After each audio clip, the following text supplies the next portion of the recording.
ишенесизби, күнүгө нан жабылат эле. Күнүгө 3-4 нан жабылат, жабышат эле да. 3-4 тандыр. Бир тандыр жаап, кайра дагы ушун жаап, ошолор көрдүңүзбү?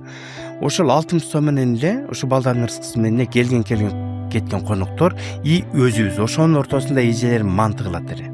Кесме тамак кылат эле. Анан атам жумуштан келип калат эле, ат менен жүргөн да, тияктан келатканда апам айтат эле. Атаңар келатат, тамакты баштагыла дейт эле да. Апам койду союп, атам менен апам. Холодильник жок эле, ишенесизби? Холодильник жок эле үйдө. Апам ошо койдун майга, тоң майга бүт баардыгын майдалап туруп, куруп, кастрюльдөргө эле илип, үйдүн оозуна илип койт эле, баягы айбандын оозуна. Мали жаап койт эле, салкын. Ошондон эле алып туруп сууга салат, камырды кесмени салат, тамак таптайын, 10-15 мүнөттө дайын. Ишенесизби? Атаң келатат дейт эле, анткени атам ошо кесмени жакшы көрчү да, мантыны. Атамдан калганбы? Биз дагы күнү бүгүнгө чейин камыр тамак жакшы көрөбүз.